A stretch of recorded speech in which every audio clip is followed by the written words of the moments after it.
সুচতুরভাবে একটা নতুন চক্রান্ত শুরু হয়েছে।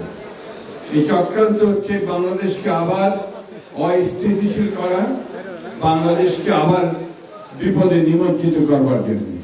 এবং বাংলাদেশের যে প্রতিষ্ঠানগুলো রয়েছে, এই প্রতিষ্ঠানগুলো এখনো বাংলাদেশের স্বাধীনতা সার্বভৌমত্বের ক্ষেত্রে, তার রক্ষার ক্ষেত্রে অত্যন্ত গুরুত্বপূর্ণ প্রয়োজনীয়, তাদেরকেও বিতর্কিত করে ফেলা হচ্ছে। বিশেষ করে সেনাবাহিনীকে বিতর্কিত করা হচ্ছে। এটার পেছনে কোনো মহৎ উদ্দেশ্য থাকতে পারে না।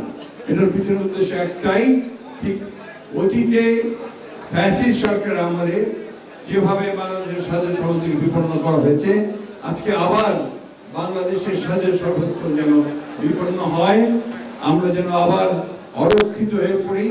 আমাদের সেই দেশপ্রেমিক সেনাবাহিনী, যারা দেশের প্রতিটি গুরুত্বপূর্ণ মুহূর্তে জাতির পাশে এসে দাঁড়িয়েছে, তাদেরকে আজকে আবার বিতর্কিত করার একটা প্রচেষ্টা শুরু হয়েছে। প্রিয় সাংবাদিক বন্ধুরা, আপনারা সবসময় জাতির বিবেক হিসেবে জাতির সামনে এসে দাঁড়িয়েছেন।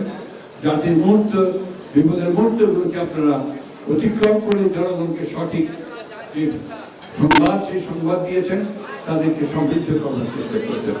আজকে আমাদের প্রত্যাশা সেইখানে যে আপনারা আবারও সেই একইভাবে আপনাদের সেই ভূমিকা পালন করবেন।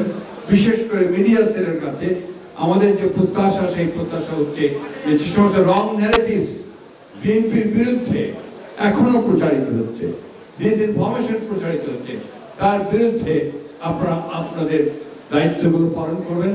গোটা জাতি রুখে দাঁড়াবে।